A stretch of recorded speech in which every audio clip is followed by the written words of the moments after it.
Saddam Hussein, the Iraqi leader, ruled the country with an iron fist for decades. He was known for strict censorship and political repression, controlling nearly every aspect of citizens' lives.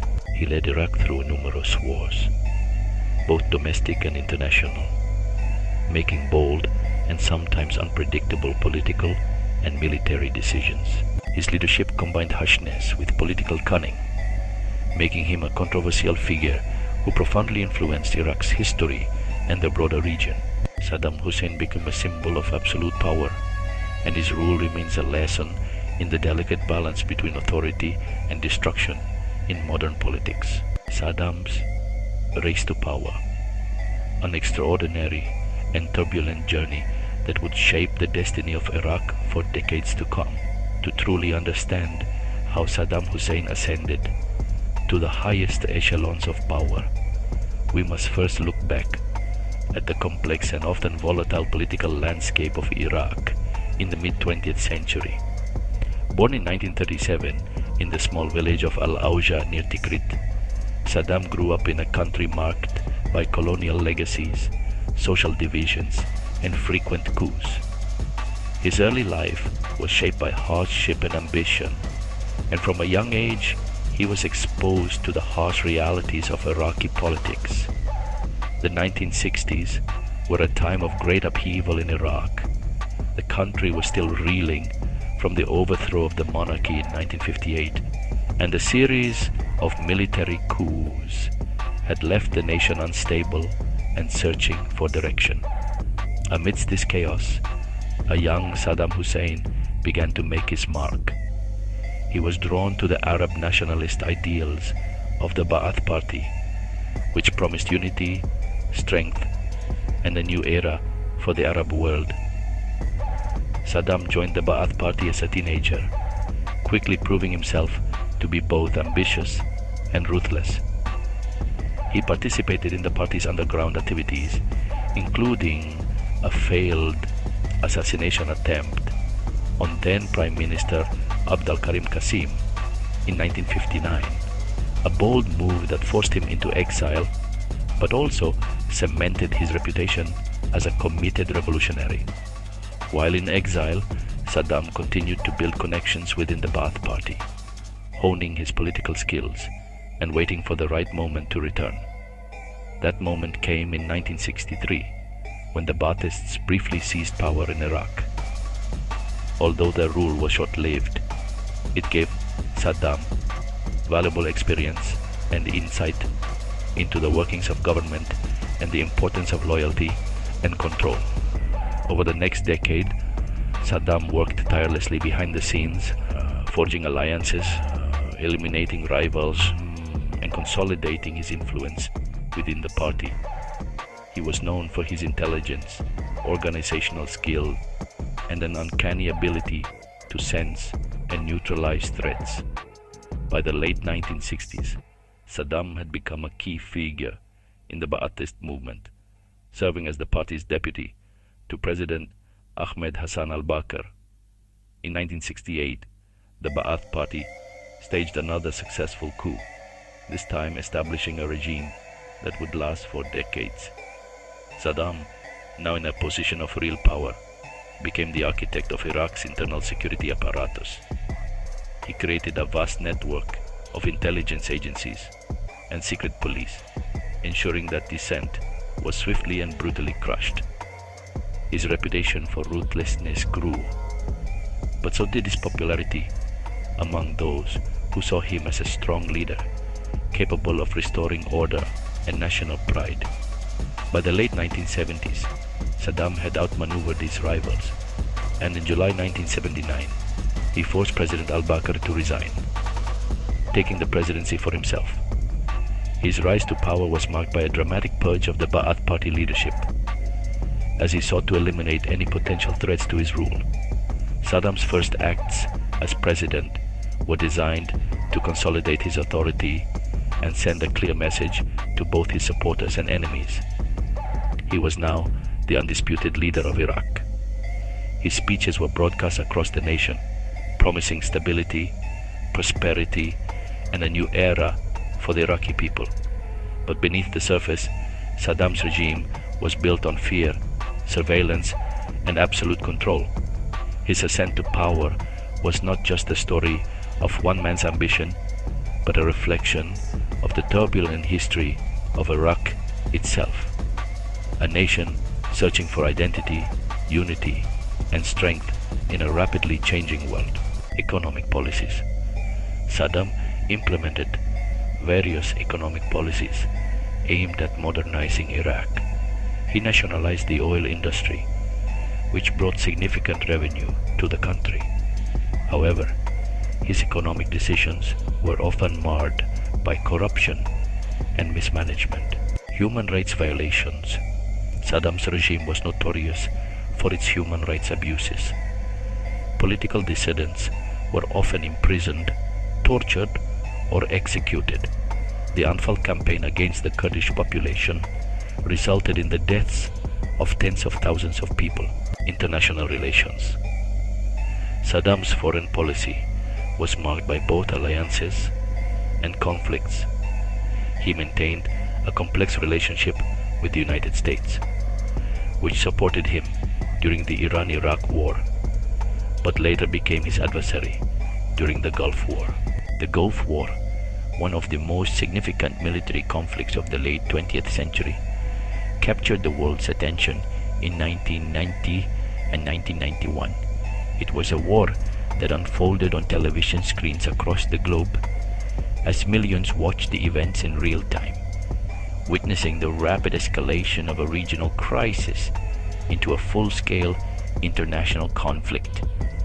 The seeds of the war were sown in the complex political and economic landscape of the Middle East, where long-standing tensions, territorial disputes, and the quest for control over vital oil resources created a volatile environment.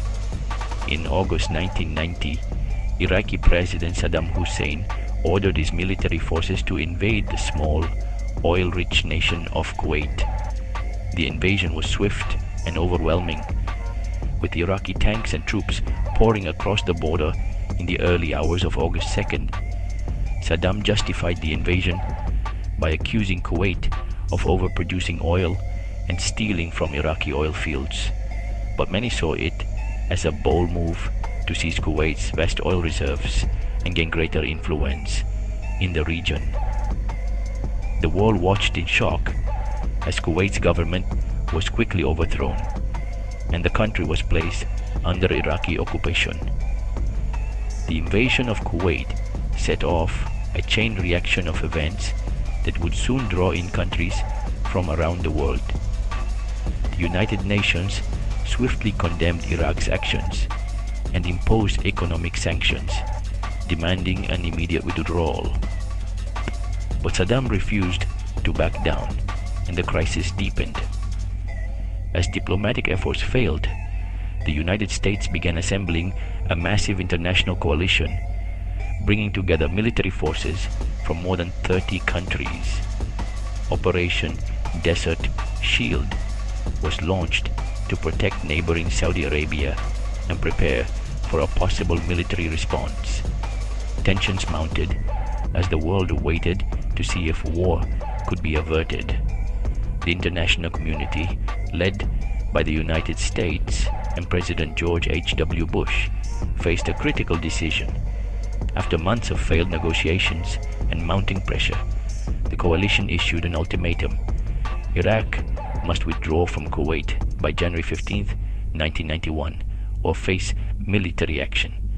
When the deadline passed without compliance, Operation Desert Storm began.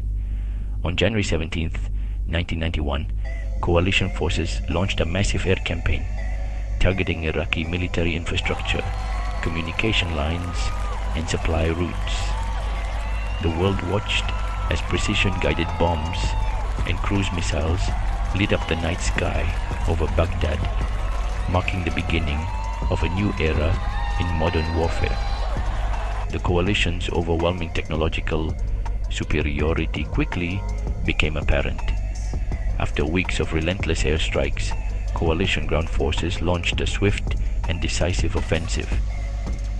In just 100 hours, the ground war was over. Iraqi troops, demoralized and outmatched, surrendered in large numbers or fled back toward Iraq. The infamous Highway of Death, littered with destroyed vehicles, became a symbol of the war's ferocity.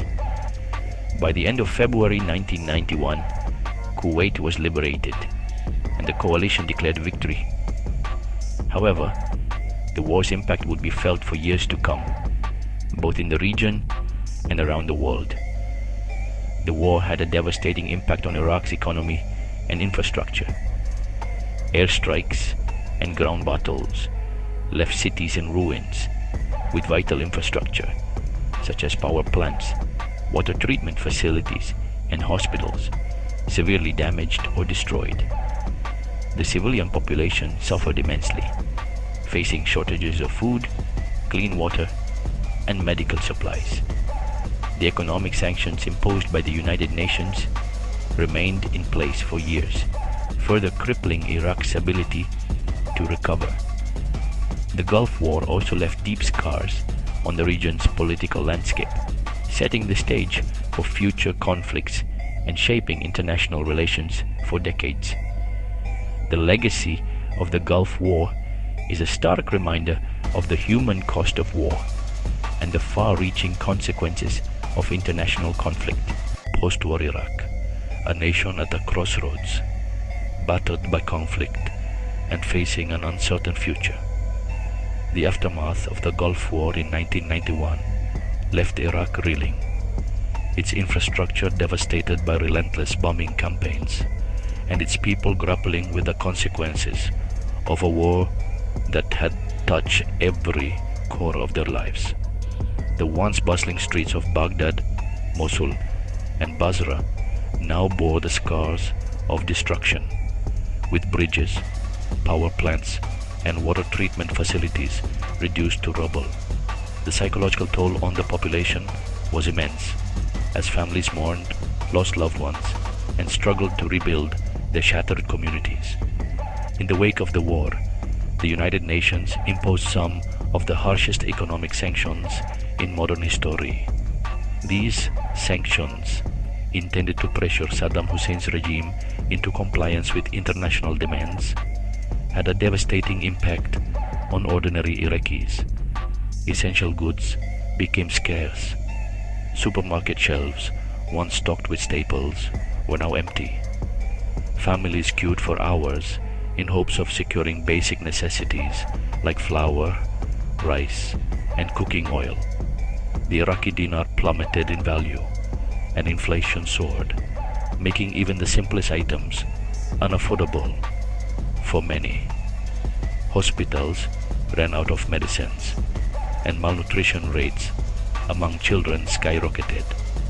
The sanctions isolated Iraq from the global community, cutting off trade and access to technology, and leaving the country in a state of economic freefall. As the economic crisis deepened, frustration and anger simmered among the Iraqi people. Protests erupted in cities across the country, with citizens demanding relief from the crushing poverty and hardship. The government, led by Saddam Hussein, responded with a heavy hand. Security forces cracked down on dissent, and political opposition was ruthlessly suppressed. Yet, beneath the surface, the social fabric of Iraq was fraying. Once proud neighborhoods fell into disrepair, and the gap between the ruling elite and the general population widened. Teachers struggled to educate children in dilapidated schools, while doctors did their best to carefully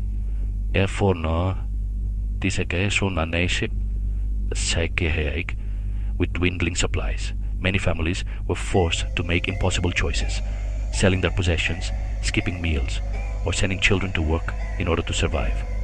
Despite these immense challenges, Saddam Hussein managed to maintain a tight grip on power.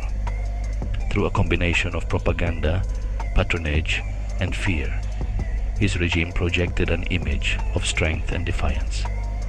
state-controlled media broadcast speeches in which Saddam vowed to resist foreign interference and restore Iraq's former glory. The government organized rallies and military parades to showcase its resilience, even as the reality on the ground grew more desperate. Internationally, Iraq became increasingly isolated, with few allies and mounting hostility from the West. The regime's refusal to fully cooperate with UN weapons inspectors fueled suspicions and set the stage for further confrontation. For more than a decade, Iraq existed in a state of limbo, its people caught between the iron fist of dictatorship and the suffocating grip of sanctions. This tense and precarious situation persisted until 2003, when the United States, citing concerns over weapons of mass destruction and links to terrorism, launched a full-scale invasion. The fall of Baghdad marked the end of Saddam's rule, but it also ushered in a new era of uncertainty and upheaval for the Iraqi people. The story of post-war Iraq is one of resilience in the face of adversity, a nation struggling to find its footing amid the ruins of conflict and the weight of international isolation. The legacy of this period continues to shape Iraq's destiny, reminding us of the profound and lasting impact of war and sanctions on a country and its people. The 2003 invasion. The United States, citing the presence of weapons of mass destruction, invaded Iraq in 2003. Saddam's regime quickly collapsed, and he went into hiding. He was eventually captured, tried, and executed for crimes against humanity. Legacy and impact. Saddam Hussein's rule left a lasting impact on Iraq and the broader Middle East. His legacy is one of brutality, but also of significant political and economic influence. The lessons from his regime continue to shape modern political discourse.